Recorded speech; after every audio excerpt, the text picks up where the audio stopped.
しいところに行きたくない。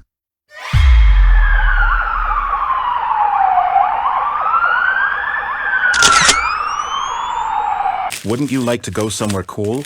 Those were the last words 4-year-old Mari Kano heard before her life was stolen from her tiny body. And so began the murderous career of this being. I wouldn't even dare to call him human, because he isn't. On August 21st, 1962, a premature baby was born, weighing only 2.2 kilograms. The joints in his hands were fused together, making it impossible for him to bend his wrists upwards, which, as you might expect, led to constant bullying and cruel remarks about his hands starting as early as 5 years old. This pushed him towards a path of invisibility and social isolation. A child, locked in his own world of loneliness, yet not so different from other boys his age. He had dreams like everyone else. In the 3rd grade, he wrote an essay. "When I grow up, I want to buy a car and go driving. I'll stop at a restaurant and eat some curry rice or something. I might even visit my relatives." True to his word, the boy was a hardworking student, becoming the first from his junior high school to pass the entrance exam to Meidai Nakano High School. Sadly, he began to lose interest in his studies, in his dreams. He abandoned his plans to enter Meiji University, with which the high school was affiliated, major in English, and become a teacher when he ended up 40th in a class of 56. His grades were so poor that he failed to receive the customary recommendation to the university, and thus his hatred toward his deformed hands grew.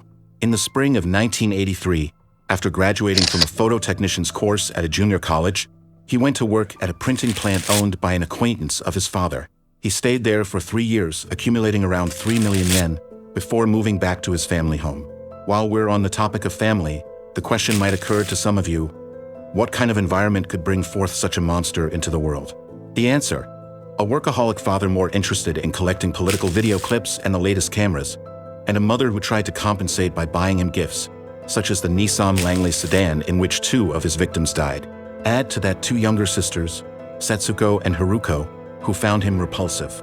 Only his grandfather, Shokichi, a widely respected man who had served on the city council, seemed to take a genuine interest in the boy. "If I tried to talk to my parents about my problems, they just brushed me off," he confessed to the police. "I even thought about suicide," he said.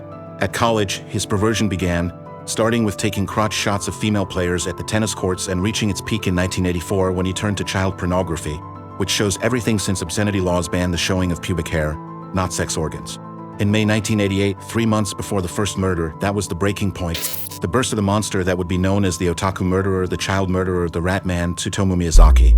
The question we must ask is, what happened on that date? The answer to that question is the death of his grandfather, the only person that Miyazaki loved and the only adult relationship he ever had. That unfortunate loss broke what was left of humanity in Miyazaki. He later said that he even ate some of his grandfather's cremated bones. From that point onward, his violence began. Once, when his youngest sister yelled at him for peeking at her in the bath, he burst in and smashed her head against the bathtub. Later, when his mother suggested he spend more time at work and less time with his videos, Miyazaki exploded and beat her. Miyazaki's father had long since given up trying to talk to him. "I felt all alone," Miyazaki explained later, "and whenever I saw a little girl playing on her own, it was almost like seeing myself." As stated before, the first victim of the Rat Man was Mari Kano, the small angel that he not only strangled to death but even undressed and fondled after she went limp. The police did their best interviewing people around Mari's home and sent 50,000 posters with Mari's picture to police, train, subway, and bus stations across the nation. Nothing came of these efforts. Not even police dogs could pick up the girl's scent. A few days after Mari disappeared, Yuki Kano, Mari's mother, received a postcard with a haunting message after she had expressed hope in a news bulletin that her daughter was still alive. "There are devils about," it read. The police dismissed the note as the act of a prank. But that was one of the Rat Man's ways to torment his victims' families after stealing joy from them. From that day until Miyazaki was caught, parents led their children to kindergarten every day. Saitama Prefecture, October 3, 1988, 6 weeks after Mari's disappearance. He lured Masami Yoshizawa, a 7-year-old first grader, into his car, and the same thing happened again. He left her remains less than 100 meters from where the bones of Mari Kano lay whitening in the sun. She was reported missing later that night, but no clues to the girl's whereabouts were found. Only this time, since Masami's home was only 13 kilometers from Mari's, The police were suspicious comparing the two cases, but had neither leads nor bodies. December 12, 1988. Miyazaki's third murder of Erika Namba, a 4-year-old from Kawagawa. However, this time would be different. This time he would nearly be caught. This time the body would be discovered soon after the act, setting off a murder hunt that would compel police to reassess the disappearance of Mari and Masami and confirm the worst fears of many Tsutomo residents, that there was a serial child killer on the loose. This time, fortunately for Tsutomo residents, after years of invisibility, Miyazaki's presence was noted by 2 men standing by his car. Apparently, this time Miyazaki's mind clearly wasn't on the road. As he turned a corner, one of the Langley's front wheels slipped into the gutter. The car was stuck. Caring less about the situation he was in and more about disposing of the body at hand, he switched on the hazard lights and disappeared into the dark woods with the carefully wrapped body in his arms. To his surprise, those 2 men, who unfortunately didn't notice anything strange, proceeded to help him with the situation he was in. After this third murder, the link between the 3 cases was established immediately by the police after Erika's body was discovered the very next day with her hands and feet bound with nylon cord. The 2 men who had helped Miyazaki with his car on the night of the murder came forward to identify the man and his car. They only made a small mistake by misidentifying the model as a Toyota Corolla 2 in error the police realized only after they had checked out more than 6,000 Corolla 2s, taking away what could have been their strongest lead. Less than a week after his daughter's murder, Shinichi Namba, like the Kanos, received a postcard. It was formed from kanji characters cut from magazines and newspapers. It read, "Erika, cold, cough, throat, rest, death. A form of torment all the victims' families suffered from." He would even go as far as to send the Kanos a box filled with ashes, dirt, fragments of charred bones, and 10 baby teeth. It also contained photos of a child's shorts, underwear, and sandals, and a single sheet of copier paper with 5 words on it: Mari, bones, cremated, investigate, prove. He didn't stop at that. He also sent a 3-page letter entitled Crime Confession, along with a Polaroid-type photo of Mari, confirming that the 10 teeth in the box were Mari's. After the Tokyo Dental University's examination stated that those teeth didn't belong to Mari, it crushed every bit of hope left in Mari's mother that her daughter might be alive. However, the police were able to correctly identify the snapshot of Mari as one taken with a Mamiya 6x7 camera, like those used by printers, and that the box was the double-walled corrugated kind often used to ship camera lenses. Also, the typeface on the postcards was determined to have come from a photo typesetter and copied on an industrial copier, launching an investigation of printing shops in the area. On the first day of June, he saw girls playing near the Akashima Elementary School and tricked one of them to take her panties off.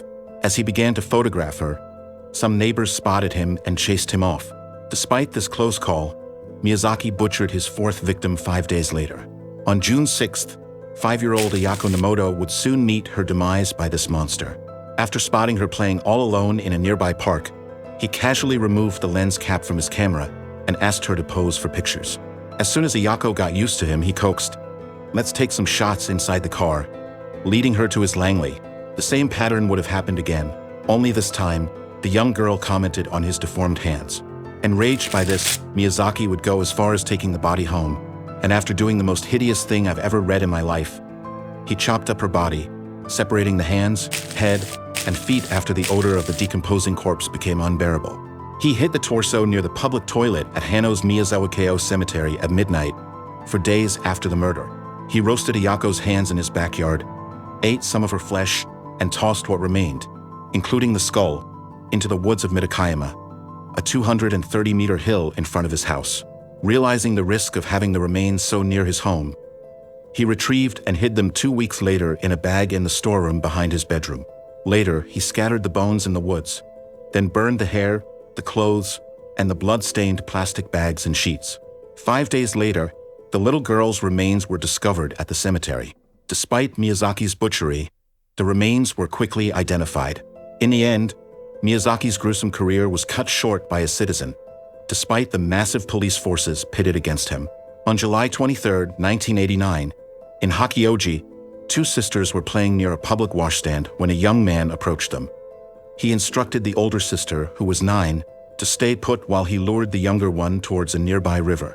Acting quickly, the older sister ran home to get their father.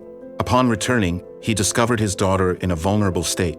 with the man taking photographs of her. The father intervened, tackling the assailant, who managed to escape but was later apprehended by the Hakioji police, who had been alerted to the situation. The man was identified as Tsutomo Miyazaki and was charged with forcing a minor to commit indecent acts. 17 days later, Miyazaki confessed to the murder of Ayako Nemoto, whose skull was discovered shortly thereafter in Okutamas Hills.